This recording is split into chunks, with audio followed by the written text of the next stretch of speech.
میں ان شواہد کی بنا پر یہ یقین رکھتا ہوں پورا ترکش بیلٹ سلسلہ مجددیہ نقشبندیہ کے ساتھ یہ پورا سلسلہ افغانستان سے چلیے ترکستان سے چل کر ترکی تک پورا یہ جو نان عرب ورلڈ ہے نان عرب مسلم ورلڈ وہ سلسلہ مجددیہ حضرت احمد سرہندی رحمۃ اللہ علیہ گردن نہ جھکی جس کے جہانگیر کے آگے جس کے نفس گرم سے ہے گرمی احرار یہ انہی کا سلسلہ ہے جو پورے ٹرکش بیلٹ میں آپ کو نظر آئے گا.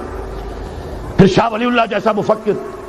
بہرحال یہ تمام شواہد ہیں اور میرے لیے تو سب سے بڑے شواہد جو ہے اب وہ احادیث دیکھیے جو حضور نے بیان فرمائی.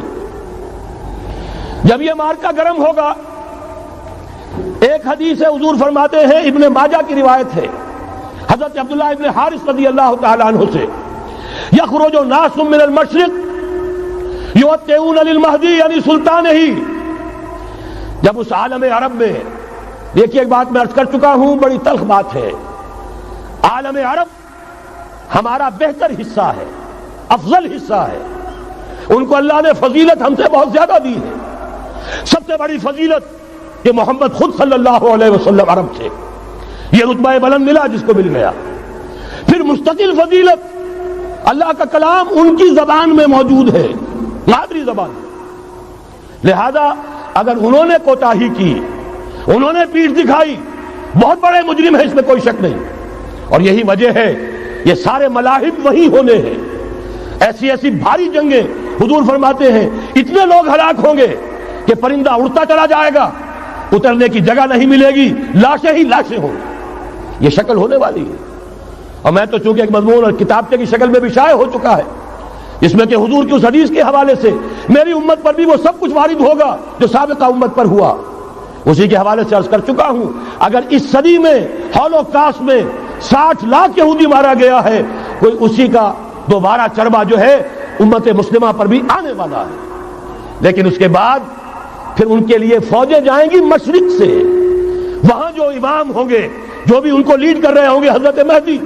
یہ تصور ذہن میں رکھیے ہمارے مابین اور عیسائیوں کے مابین حضرت مسیح کی ذات مشترک اگرچہ ان کا یہ عقیدہ ہے کہ وہ سولی دیے گئے فوت ہو گئے معاذ اللہ ثم معاذ اللہ پھر زندہ ہو کر آسمان پر گئے پھر آئیں گے.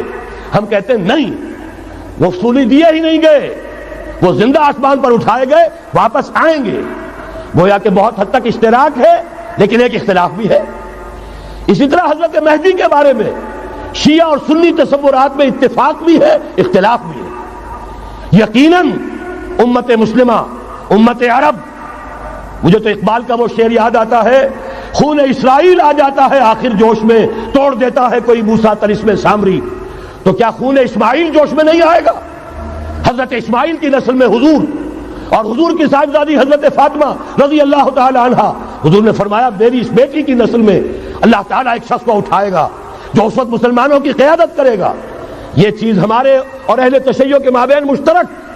فرق یہ ہے وہ سمجھتے ہیں کہ ان کے 12ویں امام کہ جو آج سے 1200 برس قبل روپوش ہو گئے تھے وہ ظاہر ہوں گے. ہمارے نزدیک نہیں. وہ پیدا ہوں گے نو مولود ہوں گے عام انسانوں کی طرح آئیں گے ہوں گے نسل فاطمہ میں سے رضی اللہ تعالی عنہا اور وہ اس وقت عربوں کی قیادت کریں گے. خون اسماعیل آ جائے گا آخر جوش میں اور کوئی حضرت مہدی وہ آئیں گے اور اٹھیں گے اور قیادت کریں گے دجال سے مقابلہ کریں گے اور اس ملاحم کے اندر قیادت فرمائیں گے. لیکن ان کی مدد کے لیے مشرق سے فوجیں آئیں گی. گویا کہ پہلے مشرقی کسی ملک میں یہ نظام قائم ہو چکا ہوگا کوئی ایسی طاقت وجود میں آ چکی ہوگی کہ جب وہاں بھٹی دہکے گی تو وہاں کے مسلمانوں کی امداد مشرقی ممالک سے جائے گی. اور ایک دوسری حدیث میں یہ تو ترمذی کی روایت ہے کتب حدیث میں 3 نمبر پر کتاب یہی ہے صحیح بخاری صحیح مسلم پھر یہ جامع ترمذی. اس میں حضرت ابو ہریرہ سے روایت ہے یخرج من خراسان رایات سود. خراسان میں بتا چکا ہوں حضور کے زمانے کا خراسان افغانستان کچھ حصہ پاکستان کا کچھ روسی ترکستان کی آزاد ریاستیں جو ابھی ہوئی ہیں تھوڑا سا حصہ ایران کا یہ خراسان بزرگ یہ اولڈ گریٹر خراسان. یہاں سے فوجیں چلیں گی سیاہ علم برآمد ہوں گے اور کوئی طاقت انہیں روک نہ سکے گی ان کا منہ پھیر نہ سکے گی. یہاں تک کہ وہ ایلیا حضور کے زمانے میں یروشلم کا نام تھا یہاں تک کہ ایلیا میں جا کر نصب ہو جائے. گویا کہ یہ جو ہمارے ہاتھ سے نکلا ہے قبضے سے پہلے بھی عربوں کے ہاتھوں سے نکلا تھا بیت المقدس یروشلم، عرب واپس نہیں لے سکے تھے۔ کرد خون صلاح الدین ایوبی اس نے واپس لیا، عربوں میں دم نہیں رہا تھا، عیاشیوں کی وجہ سے کھوکھلے ہو چکے تھے۔ میں تجھ کو بتاتا ہوں تقدیر امم کیا ہے، شمشیر و سنا اول، طاؤس و رباب آخر۔ یہی وجہ ہے کہ تقریباً 20 صدی کے بعد ان کی حکومت ختم۔ آشمارا حق بود در خون بارت بر زمین بر زوال ملک مستعصم امیر المومنین۔ یہ ہوا کہ نہیں ہوا؟ جبکہ آئے ہیں تاتاری ہورس، اور جنہوں نے کہ آخری خلیفہ بنو عباس اسے محل میں سے نکالا، ایک کھال کے اندر لپیٹ کر اور اپنے گھوڑوں کے سوؤں تلے کچل دیا۔ عرب معزول کر دیے گئے تھے، لیکن اب دوبارہ عربوں کو جب سہارا ملا ہے، لیکن اب بھی انہوں نے کہیں اسلام قائم نہیں کیا۔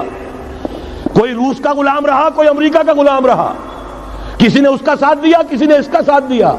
تہذیب ہے تو مغربی، تمدن ہے تو مغربی، وضع میں تم ہو نصارہ تو تمدن میں ہنود۔ یہ مسلمان ہیں جنہیں دیکھ کے شرمائے یہود۔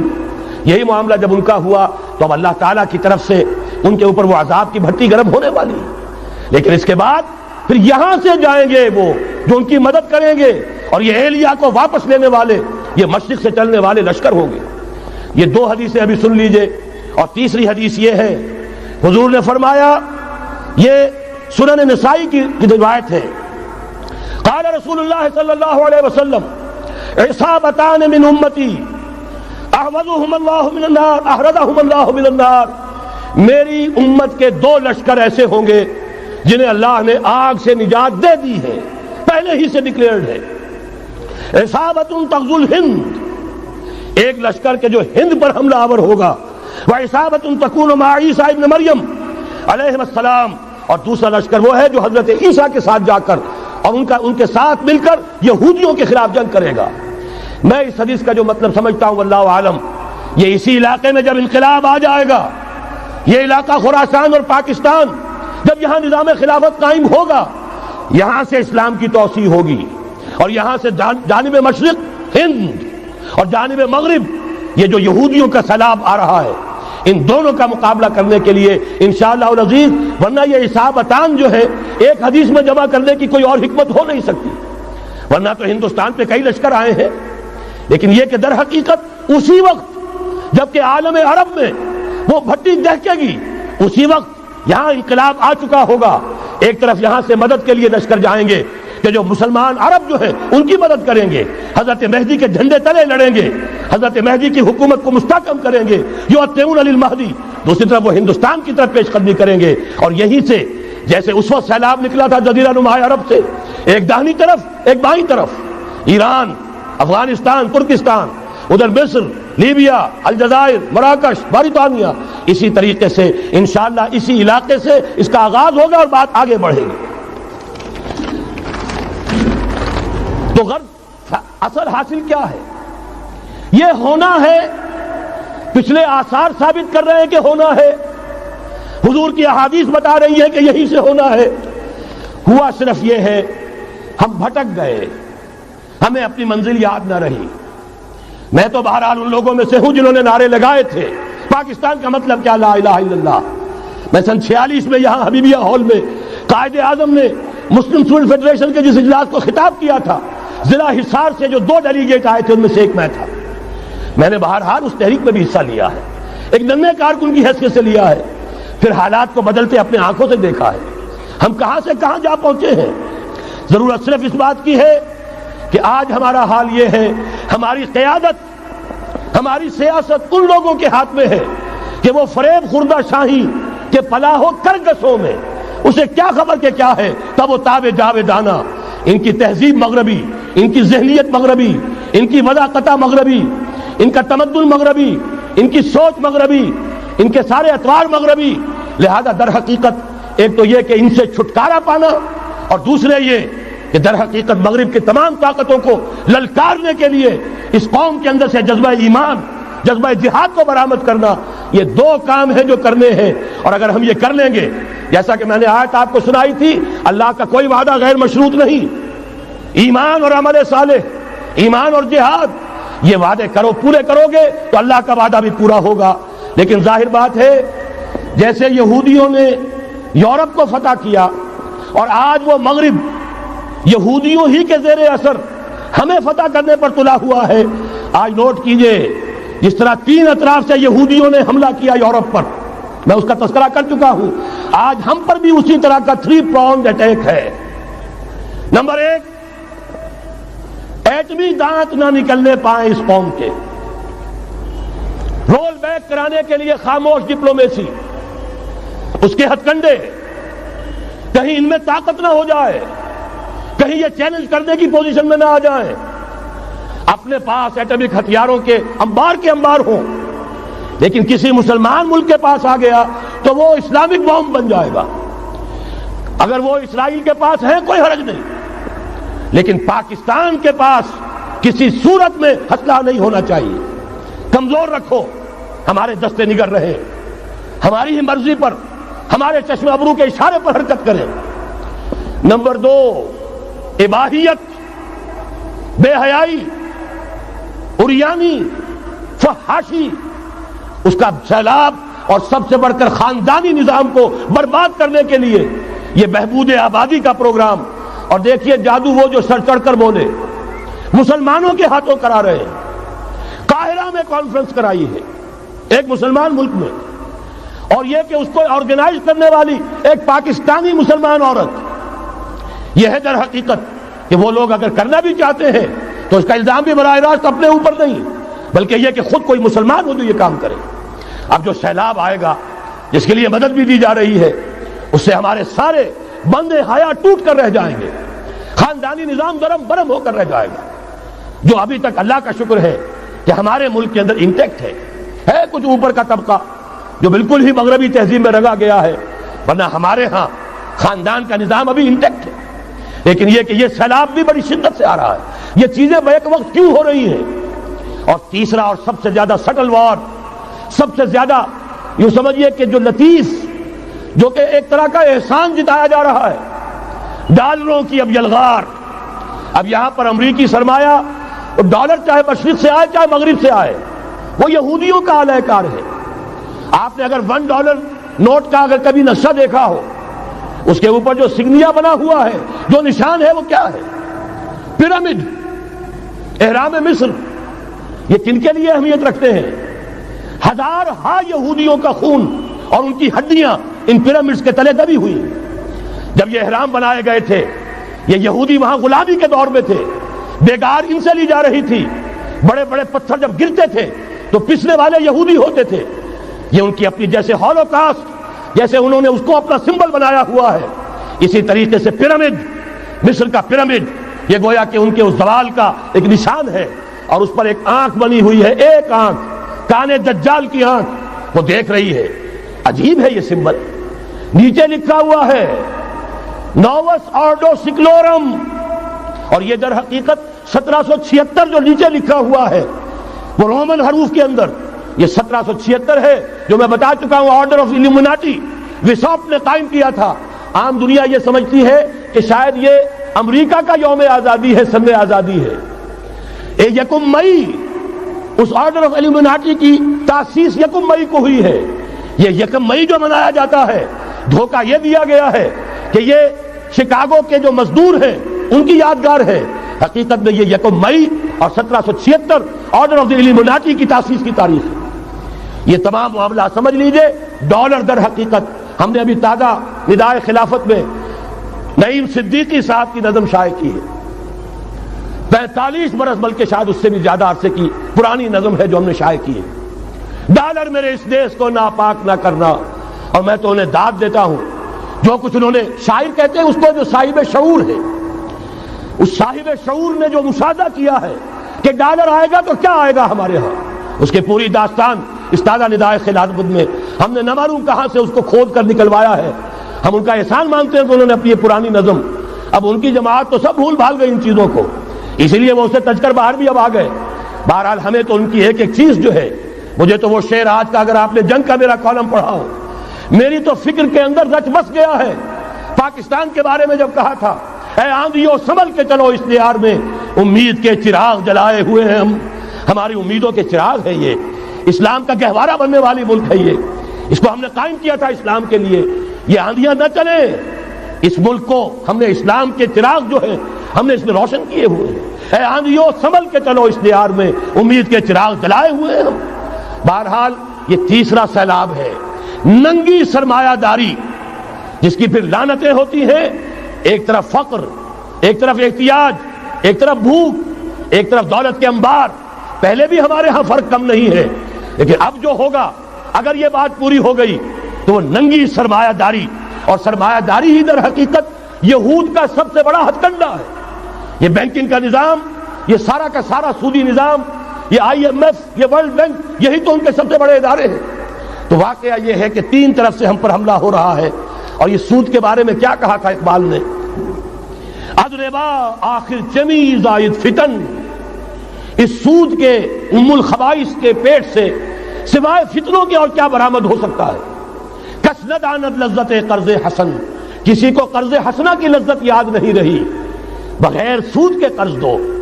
تمہارے پاس فاضل رکھا ہوا ہے، کسی بھائی کو دو کہ وہ اپنی معاشی گاڑی کا پہیہ چلا لے، پھر اصل واپس لے لینا۔ اگر اتنی ہمت نہیں ہے کہ ان تصدقوا فهو خیر لکم، صدقہ ہی کر دو تو سب سے اچھا ہے، دے ہی ڈالو اپنا فاضل سرمایہ۔ یسألونک ماذا ينفقون قل العفو، مت رکھو اپنے پاس، یہ گندگی ہے۔ لیکن اگر بڑے ہی کم ہمت ہو تو کم سے کم قرض حسنہ دو، اپنی اصل رقم واپس لینا۔ کسند آنت قرضت لذت قرض حسن، اضربا جاں تیرا دل چو خشت و سنگ، اس لیے کہ سود کے ذریعے سے انسان کے اندر تاریکی پھیل جاتی ہے، دل جو ہے اینٹ کے مانند، پتھر کے مانند سخت ہو جاتا ہے، کٹھور۔ ثم قست قلوبکم فہی کالحجارۃ او اشد قسوۃ، آدمی درندہ بے دندان و چنگ، اور انسان بغیر اس کے کہ بھیڑیوں والے دانت ہوں اور بھیڑیوں والے پنجے ہوں، بھیڑیا بن جاتا ہے۔ بہرحال اب کرنے کا کام کیا ہے اس کو سمجھیے۔ اس پوری صورتحال کا میں نے آپ کے سامنے نقشہ پیش کر دیا۔ ایک طرف مغرب سے نیو ورلڈ آرڈر، جو جیو ورلڈ آرڈر ہے، اس وقت کی سپریم پاور آن ارتھ امریکہ کی سرپرستی میں بڑی تیزی کے ساتھ حملہ آور ہے۔ دوسری طرف وَمَكَرُوا وَمَكَرَ اللَّهُ وَاللَّهُ خَيْرُ الْمَاكِرِينَ، اللہ کو پامردی مومن پہ بھروسہ، ابلیس کو یورپ کی مشینوں کا سہارا۔ اللہ تعالیٰ نے اسرائیل کا توڑ پاکستان قائم کیا، اللہ تعالیٰ نے اس کے لیے 300 برس کی تاریخ، اس کی تمہید میں مجددین امت یہاں پیدا کیے، یہاں قرارداد مقاصد پاس کرا دی 20ویں صدی عیسوی کے وسط میں، کہ اکبر نام لیتا ہے خدا کا اس زمانے میں، بینک انٹرسٹ کو ربا، سود حرام قرار دیا۔ یہ سارے شواہد ہیں۔ اب ضرورت صرف ایک بات کی ہے، ایک زبردست عوامی تحریک اٹھے۔ یہ عوامی تحریک کیسی ہو؟ نمبر ایک، فرقہ واریت سے بلند ہو۔ یہ فرقہ واریت جو اس وقت بہت بڑا فتنہ بن گیا ہے، جس کی کشیدگی بڑھتی چلی جا رہی ہے، اس کے اندر اگر ہم قوم کی حیثیت سے اگر ملوث ہوتے چلے گئے، آخری تباہی آ جائے۔ فرقہ واریت سے بلند، سیاسی کشمکش سے بلند، یہ سیاسی کشاکش، یہ حزب اختلاف، حزب اقتدار، اس سے بلند، اس سے کوئی بحث نہیں، کوئی دلچسپی نہیں۔ علاقائیت یا لسانی قومیت، اپنے دنیاوی حقوق کی فکر مت کرو، بلکہ آخرت کی فکر کرو، اور یہاں اس کی اصل منزل خلافت کے نظام کی فکر کرو۔ ان تمام چیزوں کو پورا کرتے ہوئے یہاں پہ نظام خلافت قائم کیا جائے، یہ ہے واحد علاج۔ اور اسی کے لیے للکارنے کے لیے، اسی کے لیے دعوت دینے کے لیے ہم نے اس تحریک خلافت پاکستان کا آغاز کیا۔ تنظیم اسلامی نے اپنے لیے ہدف معین کیا ہے، نظام خلافت علی منہاج النبوہ کا قیام، پہلے پاکستان میں اور پھر کل نوع عرصی پر۔ اب میں چند منٹوں میں آپ کو بتاؤں گا کہ وہ نظام ہے کیا۔ دیکھیے، اس موضوع پر میں پاکستان کے تقریباً تمام بڑے شہروں میں اکثر جگہ 3 دن 2 گھنٹے کی تقریر کر چکا ہوں۔ سیاسی نظام کیا ہے، معاشی نظام کیا ہے، سماجی نظام کیا ہے، خلافت اب قائم ہوگی جو بہرحال 1400 برس قبل کی خلافت اور آج کی خلافت، وقت کے دریا میں بہت سا پانی گزر گیا ہے، اصول وہی کے ہوں گے، فنڈامنٹل وہی کے ہوں گے، تفصیلی خاکہ بنے گا اس زمانے کے تقاضوں کے مطابق۔ تو میرے وہ تقریریں ویڈیو کی شکل میں، آڈیو کی شکل میں، اردو میں، انگریزی میں، شکاگو میں 20 گھنٹے کا پروگرام پچھلے سال ریکارڈ کرا کے آیا۔ اللہ کا فضل ہے کہ وہ پھیل رہا ہے معاملہ۔ اب مغرب میں اذان خلافت بلند ہو رہی ہے، اس کا تذکرہ میں بعد میں کروں گا۔ بہرحال وہ تو تفصیلی بات ہے یہاں میں چند منٹوں میں صرف الجبرا کے اصولوں کی طرح چند باتیں بتا رہا ہوں. جو بھی آپ کا آج نظام ہے 3 شرطیں پوری کر دیجئے وہ خلافت بن جائے گا سیاسی اور دستوری اعتبار سے. نمبر 1 حاکمیت اللہ کی، اور اللہ کا شکر ہے یہ ہم کر چکے. اللہ جزائے خیر دے جنہوں نے محنت کی تھی، اللہ جزائے خیر دے جنہوں نے وہ تحریک اٹھائی تھی مطالبہ دستور اسلامی، اور پھر جنہوں نے مدد کی تھی، اللہ تعالیٰ انہیں جزائے خیر دے. بہرحال وہ اب ہمارے دستور کا حصہ ہے. حاکمیت اللہ کی. البتہ اگلا قدم ہم آج تک نہیں اٹھا سکے. اس حاکمیت کا ظہور کیسے ہوگا؟ آپ کے دستور میں یہ طے کر دیا جائے کتاب و سنت ہر شے سے بالا تر ہے، دستور سے بھی بالا، عدالتی قوانین سے بالا، پارلیمنٹ سے بالا، سینٹ سے بالا، صدر سے بالا، سپریم کورٹ سے بالا، ہائی کورٹ سے بالا، ہر شے سے بالا کتاب و سنت. جب تک یہ نہیں ہوتا قرارداد مقاصد کی حیثیت ایسی ہے کہ جیسے آپ سینما ہال کے اوپر آگے جو ہے قرآن مجید کا کوئی کتبہ لگا دے، اس کے سوا کچھ نہیں. یہ بھی غنیمت ہے کہ قرارداد مقاصد پاس ہوئی. اصل شرط یہ ہے کتاب و سنت کی ٹوٹل بالادستی. اور یہ بڑی کڑوی گولی ہے. عوامی تحریک جب تک نہیں چلے گی، لوگ جب تک اپنی خون کی ندیاں نہیں بہا دیں گے، یہ کڑوی گولی حلق سے اترنے والی نہیں. یہ IJI کی حکومت میں نہیں اتری، اسلام کے نام پر اقتدار میں آئے، اسلام کے نام پر ISI نے IJI بنوائی، اسلام کے نام پر انہیں ووٹ ملے، 2/3 کی اکثریت ملی. اس کے باوجود شریعت کی بالادستی کا ایکٹ، شریعت کی بالادستی کی دستور کے اندر ترمیم پاس نہیں کرائی گئی. معلوم ہوا اوپر زبردست کا ٹھینگا ہے، امریکہ کے سب پرستار ہیں، سب ڈرتے ہیں، سب کے لیے سب کو نظر آتا ہے بالآخر جو ہے اسی کے پاس جانا ہوگا، چاہے وہ نواز شریف ہو اور چاہے وہ بے نظیر ہو.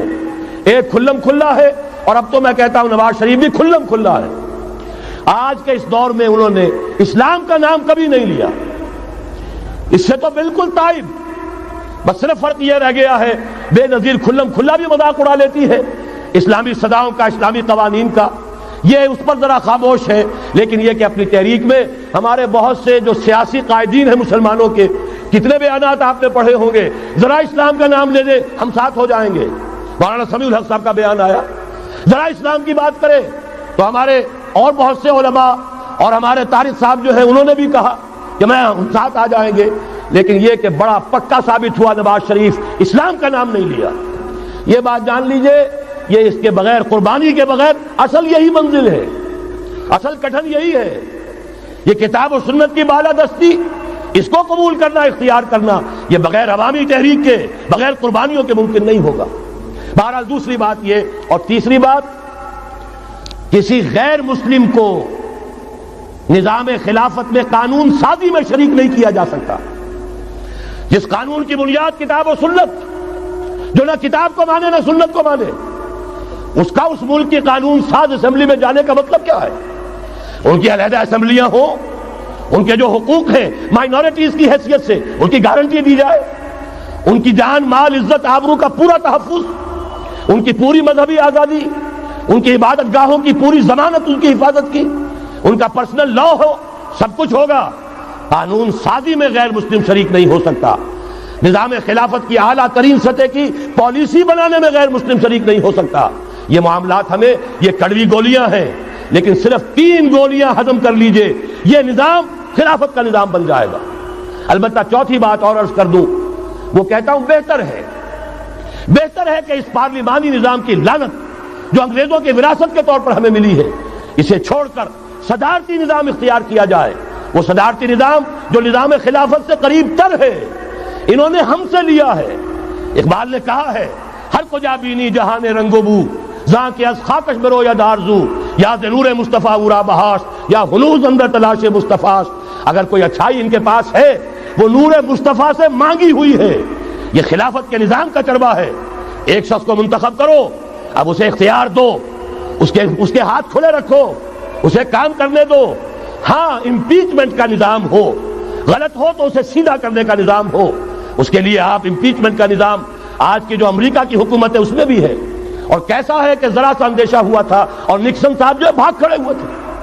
تو میرے نزدیک صدارتی نظام اور چھوٹے صوبے، یہ بڑے بڑے صوبوں کی ضرورت نہیں ہے، چھوٹے صوبے ہوں، لوگوں کو سہولتیں ہوں، ہر علاقے کے لوگوں کو معلوم ہو کہ ہمارے معاملات ہمارے اپنے ہاتھ میں ہیں، ان کے اندر کوئی احساس جو ہے محرومی کا پیدا نہ ہونے پائے. اس لیے کہ وہی چیز ہے جو سیاہی گھول دیتی ہے. کون سیاہی گھول رہا ہے وقت کے بہتے دریا میں؟ یہ ساری سیاہیاں جو سندھ میں گھل رہی ہیں، بلوچستان میں گھل رہی ہیں، سرائکی کے علاقے میں گھل رہی ہیں، ان سب کا علاج ہے چھوٹے صوبے بناؤ. لیکن یہ چیزیں خلافت کی شرائط میں سے نہیں ہیں. بہتر بات ہے، دنیاوی اعتبار سے بہتر بات ہے، انتظامی اعتبار سے بہتر بات ہے. باقی اصل شرائط تین: اللہ کی حاکمیت کا اقرار جو قرارداد مقاصد میں بالفعل ہے، کتاب و سنت کی ٹوٹل بالادستی. سپریم کورٹ کو اختیار دیجئے، وہاں جا کر کوئی بھی شہری پاکستان کا کوئی بھی عالم دین اگر ثابت کر دے فلاں قانون، فلاں ہدایت، فلاں انسٹرکشن، فلاں کوئی حکم جو دیا گیا ہے کتاب و سنت کے منافی ہے، فوراً کل عدم ہوگا. اور تیسری بات، غیر مسلم پروٹیکٹڈ مائنورٹی ہوں گے، ان کی جان مال عزت آبرو کی حفاظت ہوگی، لیکن یہ کہ وہ برابر کے قانون سازی کے حق میں شریک نہیں ہو سکتے، اس لیے کہ یہاں کتاب و سنت منبع ہے قانون کا جس کو وہ تسلیم نہیں کرتے. اسی طرح یہ معاشی نظام، موجودہ سرمایہ دارانہ نظام، بہت بڑی لعنت، بہت بڑی لعنت، بہت بڑی لعنت. لیکن جیسے آپ کو معلوم ہے، آج ہی ابو جہل کہہ دے لا الہ الا اللہ محمد الرسول اللہ، مسلمان بن جاتا. کلمہ تو ایک ہی تھا نا. ابو طالب کے پاس جب وفد گیا تھا رؤسائے قریش کا، اور انہوں نے کہا تھا کہ اپنے بھتیجے کو روک لو ورنہ اب ہم جو تمہاری بھی رعایت اب نہیں کریں گے، میدان جنگ میں آ جاؤ. ابو طالب نے کہا تھا میرا بھتیجا تم سے کیا مانگ رہا؟ ایک کلمہ، ایک کلمہ لا الہ الا اللہ، اور تو اس کا کوئی مطالبہ نہیں.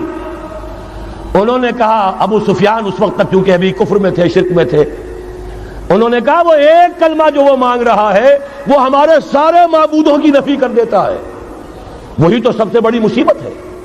تو میں آپ کو بتا رہا ہوں، تین چیزیں اس سرمایہ دارانہ نظام میں سے نکال دیجئے، یہ اسلامی نظام بن جائے گا. تفصیل میں جانے کا موقع نہیں ہے، میں فارمولہ دے رہا ہوں. تفصیل میں نے عرض کیا، میرے کیسٹ سے کتابیں ہیں، وہ خطبات خلافت اب کتابی شکل میں بھی آ جائیں گے، انگریزی میں ویڈیو کیسٹ ہے، اردو میں ہے، بڑے بڑے شہروں میں خطبات دے چکا ہوں، مواد موجود ہے. لیکن اس وقت فارمولہ بتا رہا ہوں، تین چیزیں نکال دیجئے. نمبر ایک، سود نکال دیجئے. اس میں بھی اللہ کے فضل و کرم سے پیش رفت ہمارے ہاں ہوئی. فیڈرل شریعت کورٹ نے فتویٰ دیا اور اتنا زبردست ججمنٹ لکھا ہے، پوری دنیا کے لیے رہنمائی کا ذریعہ بن جائے گا. یہی وجہ ہے کہ مجھے معلوم ہوا ہے موجودہ حکومت نے اس کی اشاعت روک دی ہے. باہر کے ممالک سے ڈیمانڈ. میں جب انگلستان میں تھا ابھی 2 مہینے قبل، وہاں کچھ لوگوں کے سامنے تذکرہ کیا، انہوں نے کہا ہمیں منگا کے دیجئے، بنگلہ دیش کے مسلمان تھے، ہمیں منگا کے دیجئے. میں نے یہاں لکھا، معلوم ہوا کہ نہیں، وہ مل ہی نہیں رہا، بلکہ کہہ دیا گیا اسے مت چھاپو، اس کی اشاعت بند، اس لیے کہ وہ کلمہ خیر کہیں پھیل نہ جائے. یہودی کا اگر علاج ہے، جیسے آپ نے سنا تھا بچپن میں کہانیاں، دیو کی جان ایک طوطے کی گردن میں ہے، طوطے کی گردن مروڑ دو گے دیو مر جائے گا. یہودی کی جان سود میں ہے. یہ سارا ہتھ کنڈا اس کا جو ہے، جو ورلڈ ڈومینیشن یہودی چاہ رہا ہے، وہ مالیاتی نوعیت کی ہے. وہ اپنی حکومت قائم نہیں کرنا چاہتا. حکومت کے تو بڑے کھکھیڑ ہوتے ہیں، بڑی ذمہ داریاں ہوتی ہیں، لوگوں کی تنقیدیں سننی پڑتی ہیں، بھوکے بھیڑیے کبھی ٹوٹ پڑتے ہیں. لہذا ان کو چھوڑو، حکومت وہ خود کریں. ہاں وہ محنت کریں حیوانوں کی طرح، ملائی ہمارے پاس آتی چلی جائے، زندہ رہنے کی حد تک تو ان کو دیں گے. جیسے تانگے والا گھوڑے کو بھی آخر دانہ تو ڈالتا ہے کہ اگلے دن پھر اسے جوتنا ہے تانگے کے اندر، لیکن اصل کمائی تو اس کی ہے جو ہو رہی ہے. صرف یہ مالیاتی نظام اور اس کا ایک ہی لفظ کے اندر توڑ ہے، سود ختم اور یہود کی گویا کہ جان نکل جائے گی. یہی وجہ ہے جیسے ہی فیڈرل شریعت کورٹ کا فیصلہ آیا تھا، وہ جو کوئی چیزیں پائپ کے اندر پڑی ہوئی تھی مدد کی، وہ بھی روک لی گئی. یہ قوم کدھر جا رہی ہے؟ یہ تو ہمارے ہاتھ سے نکلی جا رہی ہے. اور جب تک کہ اس کے خلاف IJI کی حکومت کو سپریم کورٹ میں اپیل میں نہیں پہنچا دیا، اس وقت تک یہ ہے $1 جو ہے کہیں سے ادھر سے ادھر ہلنے نہیں دیا. یہ ہے حقائق، اصل میں ان کو سمجھ لیجیے. سود نکال دیجئے، جوا، اسپیکولیشن، فارورڈ ٹریڈنگ کی وہ ساری صورتیں جو صرف بیع سلم ایک جائز ہے، باقی ساری صورتیں حرام ہیں، ان کو نکال دیجئے اور جاگیرداری ختم کر دیجئے۔ جاگیرداری ختم کرنے کے لیے حضرت عمر کی شمشیر لانی ہوگی، شمشیر فاروقی۔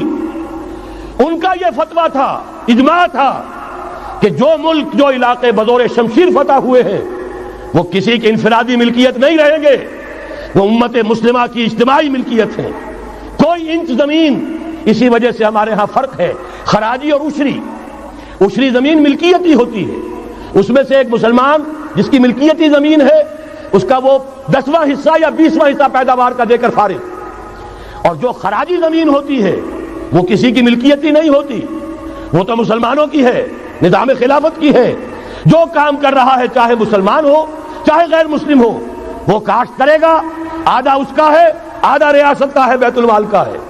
یہ ہے نظام خراجی کا اور عشری کا فرق۔ اور حضرت عمر نے طے کر دیا تھا رضی اللہ تعالیٰ عنہ کہ جتنے علاقے فتح ہوئے، یہ مصر ہے، یہ عراق ہے، یہ شام ہے، یہ ایران ہے، ساری زمینیں مسلمانوں کی اجتماعی ملکیت۔ کام کرنے والے چاہے یہودی ہوں، چاہے مجوسی ہوں، چاہے عیسائی ہوں، چاہے وہ مسلمان ہو جائیں، زمین خراجی رہے گی، زمین سے خراج جائے گا بیت المال میں تاکہ تمام امت کی بہبود میں صرف ہو سکے۔ 3 کام کر دیجئے، باقی ساری market forces, free economy, personal incentive, personal ownership, ساری چیزیں، سارے اصول جس کی وجہ سے کہ سرمایہ داری کو فتح حاصل ہوئی ہے کمیونزم کے اوپر، وہ سارے اصول اسلام کے اندر موجود ہیں۔ لیکن سود نکال دو، جوا نکال دو، جاگیرداری نکال دو، اب آؤ اوپن کمپٹیشن، سرمایہ کاری کرو۔ ابھی آپ نے نظم پڑھی، سرمایہ داری کو ختم کرنا ہے، سرمایہ کاری کو فروغ دینا ہے، یہ ہے اسلام کا نظام معیشت۔ البتہ اس میں چوتھی چیز، کفالت عامہ کے لیے زکوٰۃ کا نظام مکمل قائم کرو۔ ہر شہری کی بنیادی ضروریات کی پوری ذمہ داری اور کفالت نظام خلافت لیتا ہے۔ یہاں پھر میں مجبور ہوں کیا کروں، لیکن جب چھڑ گیا قیامت کا، بات پہنچی تیری جوانی تک، خلافت کا تذکرہ ہو اور حضرت عمر کا ذکر نہ آئے، ناممکن۔ خلافت کا نظام، جیسے آپ کہتے ہیں کہ گلاب کا پھول پورا کھلا ہوا ہے، للی ان بلوم، خلافت کا نظام پورا کھلا ہوا حضرت عمر کے دور میں نظر آتا ہے۔ اسی وقت کہا تھا حضرت عمر نے رضی اللہ تعالی عنہ کہ اگر دجلہ و فرات کے کنارے کوئی کتا بھی بھوکا مر گیا تو قیامت کے دن عمر ذمہ دار ہوگا۔ اور جانور تک کا معاملہ ہے، مجوسی کو دیکھ لیا تھا، بوڑھے کو ایک کہ جو بھیک مانگ رہا تھا، وہاں کے عامل اور گورنر سے ایکسپلینیشن کال کی، یہ بھیک کیوں مانگ رہا ہے؟ جب یہ جوان تھا، کام کر سکتا تھا، تم اس سے جزیہ لے رہے تھے، اب یہ بوڑھا ہو گیا ہے، کما نہیں سکتا، تم نے اسے بھکاری بنا دیا ہے، اس کا وظیفہ مقرر کرو۔ ظاہر بات ہے غیر مسلم ٹیکس دیں گے، مسلمان زکوٰۃ دیں گے، مسلمانوں کے لیے زکوٰۃ سے کفالت عامہ ہوگی، غیر مسلموں کے ٹیکسوں کے ذریعے سے۔ وہی نظام جو آج یورپ میں ہے، اسکینڈینیوین کنٹریز میں ہے، برطانیہ میں ہے، ان امپلائمنٹ الاؤنس ہے، یا یہ کہ اور ویلفیئر کا نظام ہے، لیکن اسلام کا مکمل ترین ویلفیئر نظام زکوٰۃ کے تحت ہے، اور اس میں گارنٹی ہے ہر شہری کی بنیادی ضروریات انڈر ریٹن، ان کی ذمہ داری ریاست کے دل میں۔ حضرت عمر ہی کا زمانہ تھا کہ لوگ اپنی زکوٰۃ لے کر پھرتے تھے، لینے والا کوئی نہیں ہوتا تھا۔ اس کا بھی میں مسئلہ آپ کو سمجھا دینا چاہتا ہوں۔ میں نے تو عرض کیا تھا، میں تو مدرس ہوں، عوامی مقرر نہیں ہوں، میں تو چاہتا ہوں آپ چیزیں سمجھ کر اور ان کا علم آپ کا جو ہے حاصل کر کے اٹھیں، لوگوں کو پھر پہنچائیں۔ یہ کیسے ہو گیا جبکہ زکوٰۃ جو ہے وہ تو اسلامی ریاست میں نظام خلافت میں حکومت لیتی ہے، پھر کیسے ہو گیا کہ لوگ اپنی زکوٰۃ لے کر پھر رہے، لینے والا کوئی نہیں؟ اس کو بھی جان لیجئے، جیسے زمین کی 2 قسمیں میں نے بیان کی، خراجی اور عشری، ایسے ہی زکوٰۃ کے قابل جو مال ہے اس کی بھی 2 قسمیں ہیں۔ اموال باطنہ، گھروں میں رکھی ہوئی کوئی نقدی ہے، کوئی زیور ہے، کوئی اور ایسی چیزیں ہیں، یہ اموال باطنہ کہلاتی ہیں۔ اس کی زکوٰۃ جبراً حکومت نہیں لے گی۔ اگر اس کی زکوٰۃ جبراً حکومت لے تو گھروں کی تلاشیاں لینی پڑیں گی، جا کے تکیے پھاڑ پھاڑ کے دیکھنے پڑیں گے کہ کہیں کچھ رکھا ہوا تو نہیں ہے۔ یہ معاملہ مسلمانوں کی ان کی اپنی نیت پر، ایمان پر، اللہ کے ساتھ ان کے خلوص و اخلاص پر چھوڑ دیا۔ ہاں اموال ظاہرہ، دکان میں 5 لاکھ کا مال پڑا ہے، 2.5% دے دو، گودام میں 10 لاکھ کا مال پڑا ہے، 2.5% دے دو، تمہارا کارخانہ ہے بہت بڑا، اس کی زمین معاف، بلڈنگ معاف، مشینری معاف، ٹولز معاف، لیکن جو سرمایہ چل رہا ہے چاہے وہ خام مال پڑا ہے چاہے فنشڈ، ٹوٹل کی مالیت کے اوپر 2.5% دے دو. یہ ہے زکوٰۃ جس کو بدنام کیا ضیاء الحق صاحب نے. صرف سود جو ہے، سود والا جو صرف بینکوں کے اندر ڈپازٹ ہے اس سے 2.5% لے کر اسے زکوٰۃ قرار دے دیا، حالانکہ وہ تو کچھ زکوٰۃ نہ ہوئی، سود کا کمیشن ہوا، اس کے سوا کچھ بھی نہیں. زکوٰۃ تو یہ ہے کہ ہر دکاندار، اور مجھے یقین ہے مسلمان دے گا، آپ اسے انکم ٹیکس جیسے لعنتی ٹیکس سے نجات دیجئے جس نے اسے جھوٹ بولنے پر مجبور کیا ہوا ہے. یہ لعنتی ٹیکس ہے در حقیقت کہ جس نے ہر شخص کو جھوٹا بننے پر مجبور کر دیا ہے. ان کو ختم کریں. زکوٰۃ تو مسلمان اپنے ایمان کے تقاضے پر دے گا، اور وہ دے گا اور خوشی سے دے گا. یہ پورا نظام جو ہے اس کو اختیار کیا جائے زکوٰۃ کے، تو پوری ویلفیئر اسٹیٹ، دنیا کے بلند ترین معیارات کی ویلفیئر اسٹیٹ قائم ہو جائے گی. جو حضرت عمر نے کہا تھا کہ کوئی کتا بھی بھوکا اور پیاسا نہ رہے. اب آئیے تیسرا معاملہ سماجی. یہاں بھی 3 ہی باتیں کہوں گا. ترقی ہے، تعلیم ہے، ان میں کوئی رکاوٹ نہیں. خواتین کام کریں، کوئی رکاوٹ نہیں. کیا چیز نکالنی ہے؟ بے حیائی، بے حجابی، عریانی نکال دو. ستر و حجاب انفورس کرو. سیگریگیشن، عورتوں کے اسکول علیحدہ، مردوں کے علیحدہ، عورتوں کے کالج علیحدہ، مردوں کے علیحدہ، عورتوں کی یونیورسٹی علیحدہ، مردوں کی علیحدہ، عورتوں کے ہسپتال علیحدہ، مردوں کے ہسپتال علیحدہ. کسی درجے میں تو ہمارے ہاں ہے، اس کو آگے بڑھاؤ، یونیورسٹی بناؤ. اسی طریقے سے ہسپتال میں، مردوں کے ہسپتال میں عورتوں کو نرس رکھنا کیوں لازم ہے؟ کیا مرد نرسنگ نہیں کر سکتے؟ کیا فوج کی جو فارورڈ یونٹس ہوتے ہیں میڈیکل، کیا ان میں عورتیں جاتی ہیں نرسوں کی حیثیت سے؟ جہاں اصل ضرورت ہوتی ہے، کسی کا بازو اڑ گیا ہے، کسی کی ٹانگ اڑ گئی ہے، کسی کا پیٹ چاک ہو گیا ہے، آنتیں باہر ہے، بڑی ٹینڈر نرسنگ کی ضرورت ہے، وہاں تو عورت نہیں جاتی، وہاں تو میل نرسز ہے. تو مردانہ ہسپتالوں میں مردوں کو نرس رکھو، زنانہ ہسپتالوں میں عورتوں کو نرس رکھو. عورتیں مریض ہوں، عورتیں ڈاکٹر ہوں، عورتیں جو ہے نرسنگ کریں. وہاں کی انتظامیہ بھی عورتوں کو دیجیے. پھر یہ ہے کہ ساری پرائمری ایجوکیشن عورتوں کو دے دیجیے. چھوٹی عمر کے بچے ہیں، انہیں عورت کے اندر اللہ تعالیٰ نے جو شفقت مادری رکھی ہوئی ہے فطری طور پر، ضرورت ہے اس ٹینڈر ایج میں. تو ارادہ اگر ہو جائے تو ہر کام ہو سکتا ہے. ارادہ چاہیے.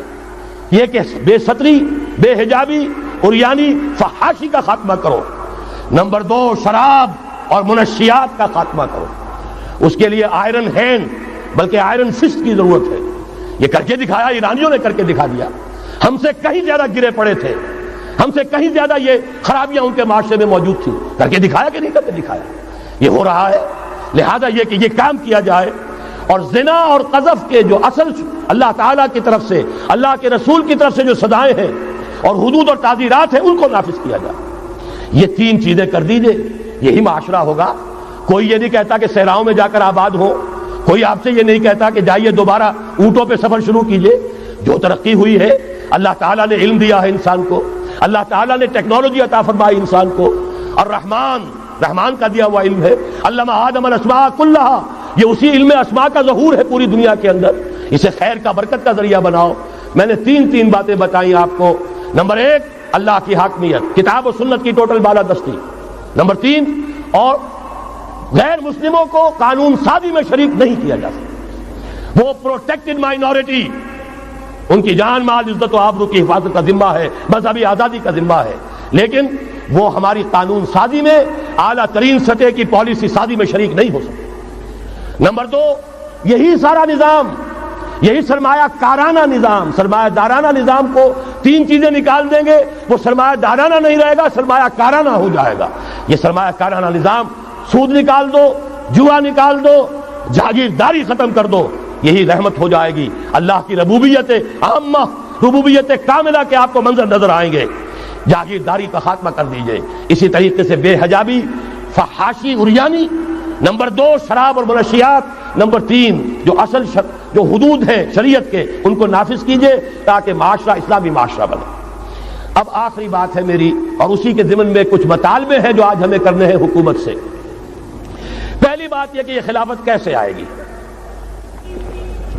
اس موضوع پر بھی میں عرض کر رہا ہوں کہ میں کم سے کم 15 سال سے مسلسل تقریریں کر رہا ہوں. اتنی موٹی کتاب اردو میں منہج انقلاب نبوی موجود ہے. اس کے موضوع پر انگریزی میں کیسٹ، اردو میں cassette, video cassette, audio cassette, میری طرف سے مواد پورا موجود ہے. پہلا مرحلہ کیا ہے؟ غور سے سنیے، اس لیے کہ اس کے مخاطب اب آپ ہیں براہ راست، ہر فرد۔ خلافت کا نظام قائم کرنا ہے تو پہلے اپنی ذات میں خلیفہ بنیے۔ اللہ نے آپ کو ایک جسم دیا ہے، زبان دی ہے، آنکھیں دی ہیں، کان دیے ہیں، یہ سب آپ کے پاس اللہ کی امانت ہیں، ان پر اللہ کی حکومت قائم کی۔ اپنے وجود پر اپنے گھر میں خلافت قائم کیجئے، آپ خلیفہ بن جائیں، آپ نظام اللہ کا نافذ کریں اپنے ذات پر، اپنے وجود پر، اپنے گھر میں، اور ساتھ ہی انفرادی سطح پر طے کر لیجئے سورہ حدید کی آیت نمبر 7، آمنوا باللہ ورسولہ وانفقوا مما جعلکم مستخلفین فیہ، جس چیز میں اللہ نے تمہیں خلافت عطا کی ہے، دولت دی ہے، مال دیا ہے، جائیداد دی ہے، اولاد دی ہے، ذہانت دی ہے، فطانت دی ہے، خطابت دی ہے، جو دیا ہے لگا دو، کھپا دو، خرچ کر دو اللہ کے دین کے لیے۔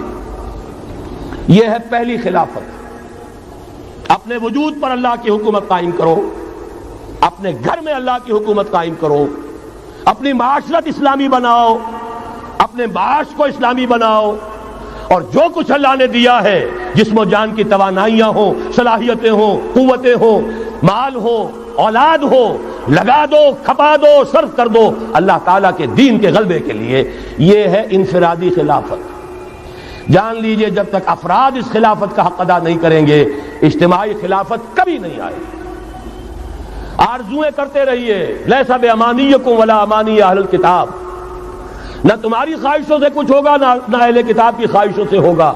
انہوں نے بھی کیا ہے تو بڑے پاپڑ بیل کر کیا ہے جو کچھ کیا ہے، اور تمہیں بھی کرنا ہوگا تو بڑی طاقت صرف کر کے اور محنت کر کے، قربانیاں دے کر کرنا ہوگا۔ یہ محض دعاؤں سے بھی نہیں ہو سکتا، دعائیں منہ پر دے ماری جاتی ہیں۔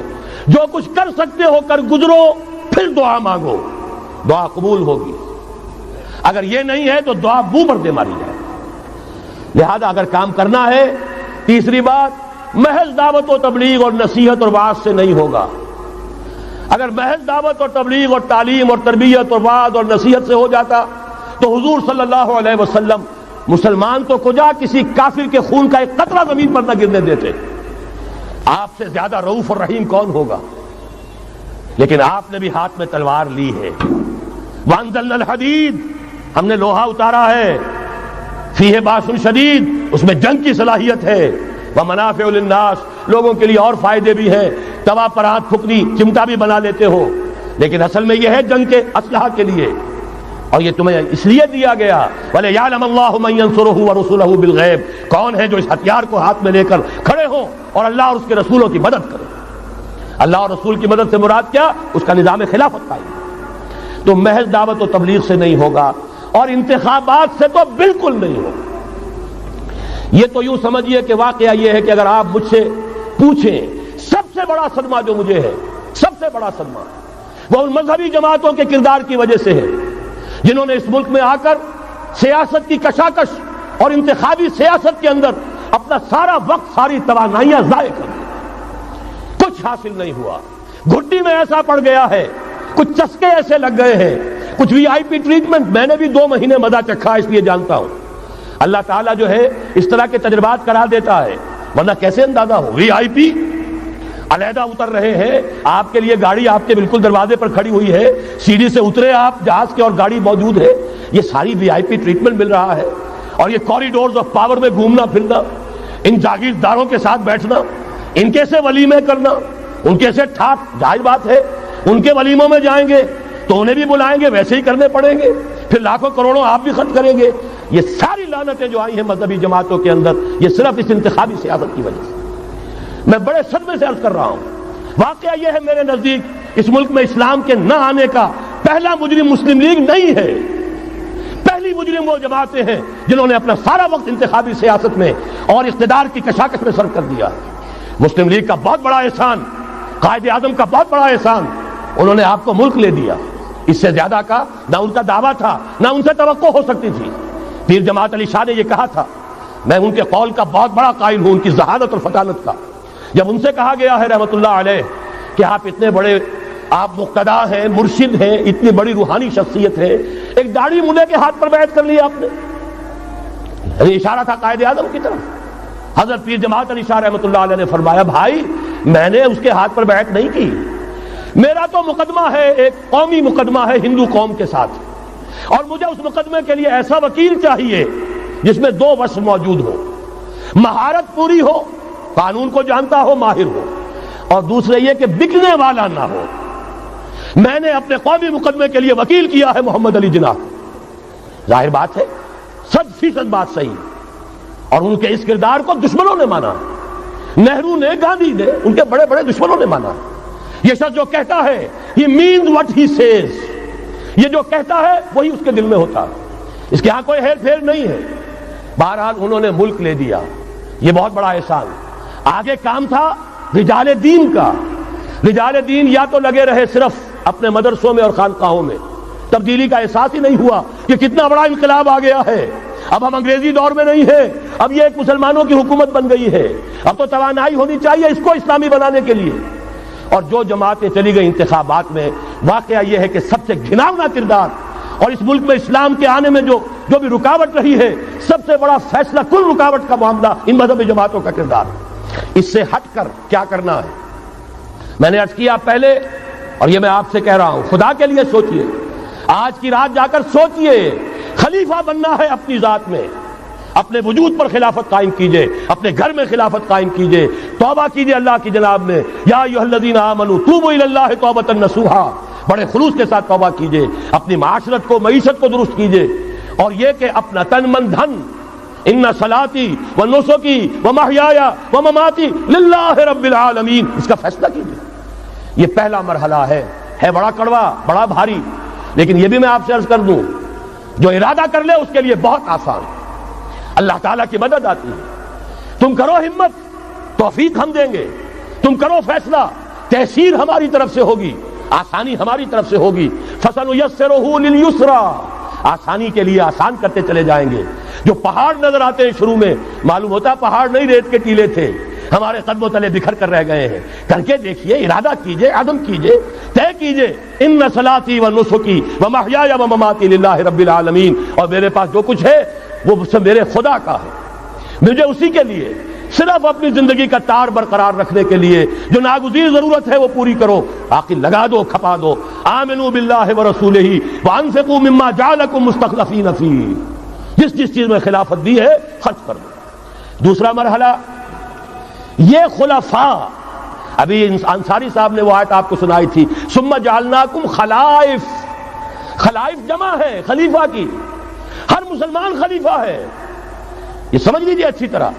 وہ تو صرف یہ ہے کہ جیسے یہ جو کافرانہ نظام ہے جمہوریت کا، جو مادہ پرستانہ انسانی حاکمیت کی بنیاد پر، اس میں بھی ہر شہری حاکم ہوتا ہے، اپنے ووٹ کے ذریعے سے وہ اپنی حاکمیت کا اختیار منتقل کرتا ہے، وہ نمائندہ بن کر آتا ہے، گویا کہ انہوں نے اپنی حاکمیت ڈیلیگیٹ کی ہے اس شخص کو، اس صدر کو، چاہے وہ بش تھا اور چاہے وہ کلنٹن ہے، ورنہ حاکمیت تو پاپولر ہے، عوام کی ہے۔ اسلام میں خلافت عوام کی ہے، لیکن عوام مسلمان جو اللہ کو ماننے والے ہیں ان کی خلافت ہے، اور ان کی خلافت پہلے وہ اپنی ذات میں خلیفہ بنیں گے، پھر اپنی خلافت کا ایک حصہ ایک خلیفہ کو منتقل کریں گے۔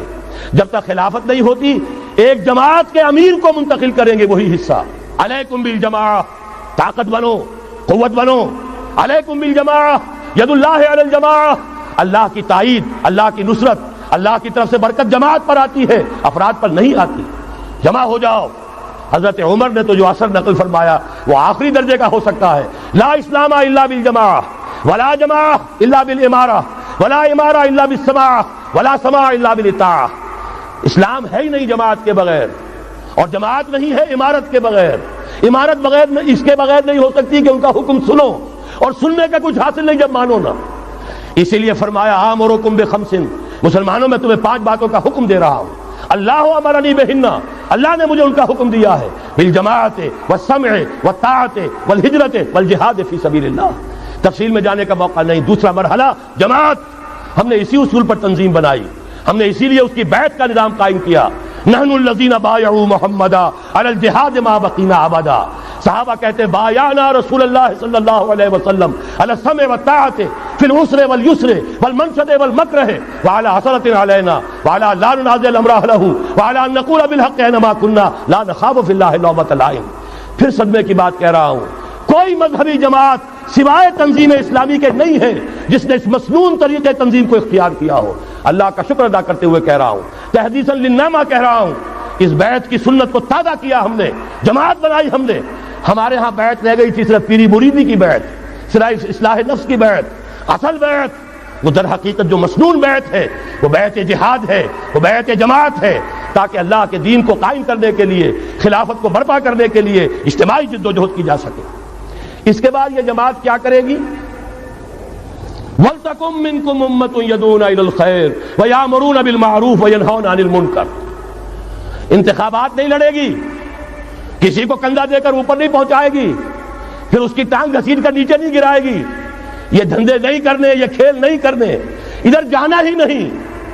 یہ تو ایک ہی تھیلی کے چٹے بٹے، یہ ایک ہی نظام، دونوں امریکہ کے یکساں غلام، دونوں جو ہے اسی سیکولرزم کا دودھ پی کر، سود کا دودھ پی کر کوئی جمع ہوا ہے، اور کوئی جاگیرداری کی گھٹیاں اس کی گھٹی میں پڑی ہوئی ہے، یہ اس کی پیداوار ہے۔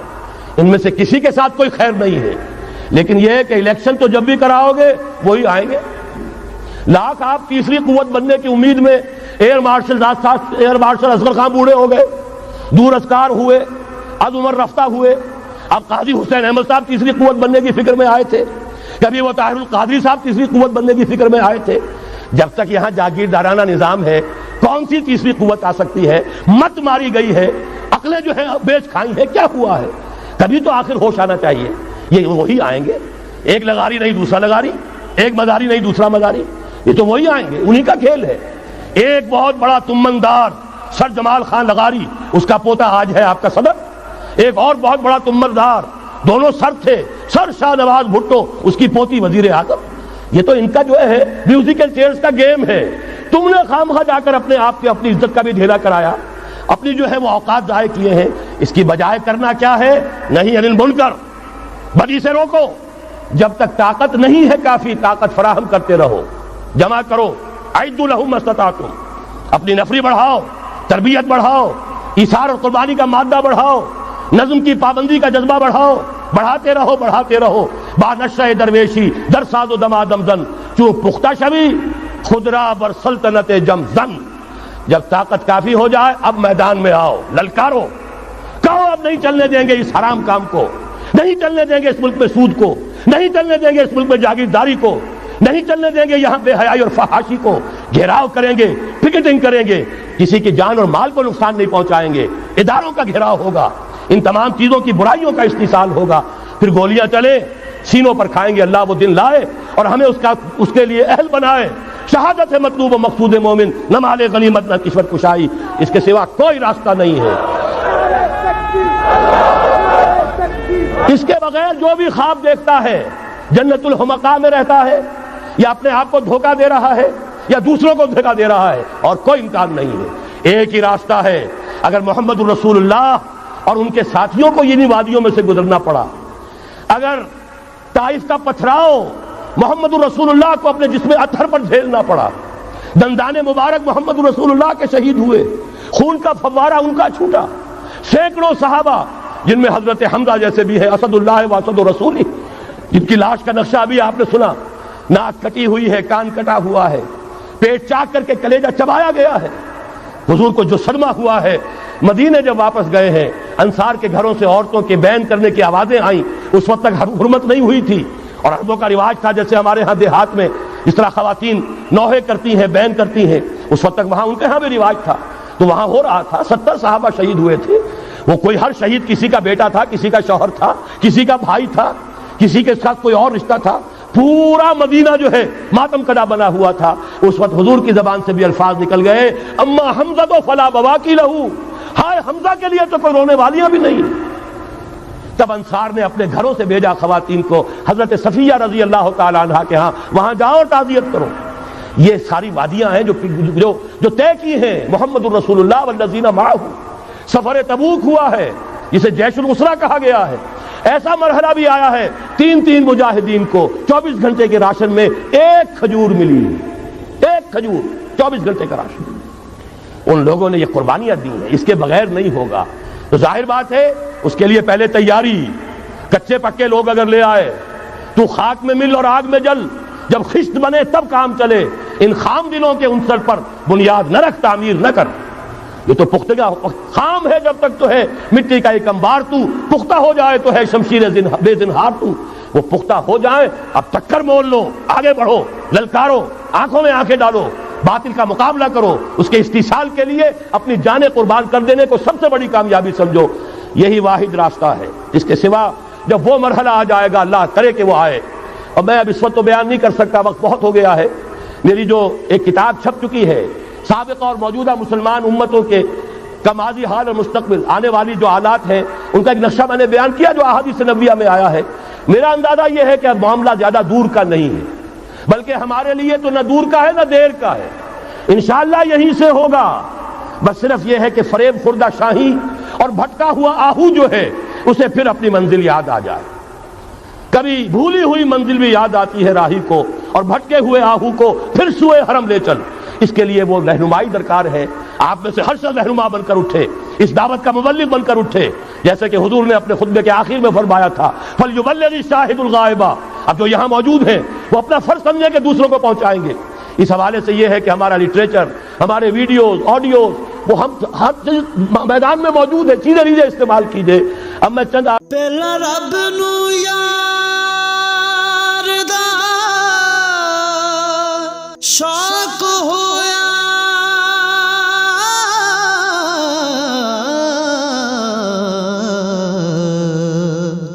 نبی پاک دا کرن جمال مائیں آیا وہی لے کے ہویا ترت حاضر، تے لیا یار نے یار نو پھال مائیں۔ مرشد دے عشق تصور وچ ایک ہور نظارہ ویکھ لیا، جدوں دل کیتا اکھ میٹ لئی، محبوب پیارا ویکھ لیا۔ بڑا شوق سی رب ارنی دا، ایک چلک نہ موسیٰ سہ سکیا، اسی ہتھاں دے وچ ہتھ دے کے سورے دا سارا ویکھ لیا۔ اج سامنے بیٹھ کے مرشد دے